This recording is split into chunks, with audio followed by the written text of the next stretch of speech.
ॐ तत्पुरुषाय विद्महे महासेनाय धीमहि तन्नो षण्मुख प्रचोदयात्। अथ श्री सुब्रह्मण्य मंगलाष्टकम्। शिवयोस्तनुजायास्तु श्रितमन्दारशाकिने शिखिवर्यातुरङ्गाय सुब्रह्मण्याय मङ्गलम्। भक्ताभीष्टप्रदायास्तु भवरोगविनाशिने राजराजादिवन्द्याय रणधीराय मङ्गलम्। शूरपद्मादिदैत्येय तमिस्रकुलभानवे तारकासुरकालाय बालकायास्तु मङ्गलम्।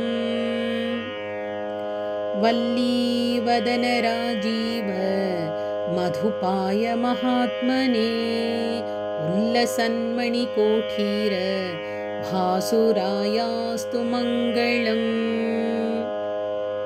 कन्दर्पकोटिलावण्य निधये कामदायिने कुलिशायुधहस्ताय कुमारायास्तु मङ्गलम्।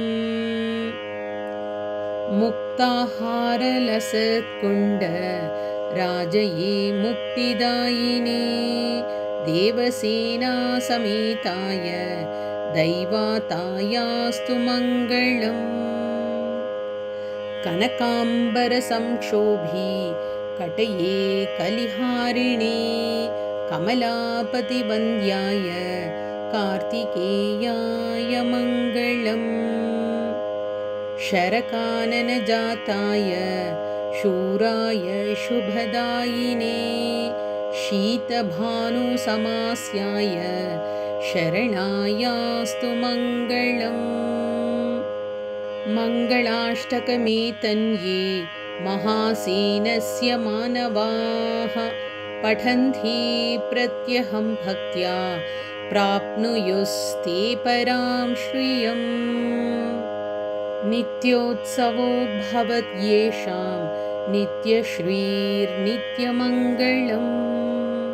येषां हृदि स्थो भगवान् मङ्गलायतनं गुहः राजाधिराजवेशाय राजत्कोमलपाणये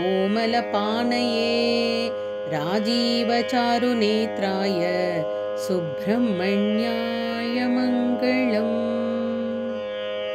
इति श्री सुब्रह्मण्यमङ्गलाष्टकम्।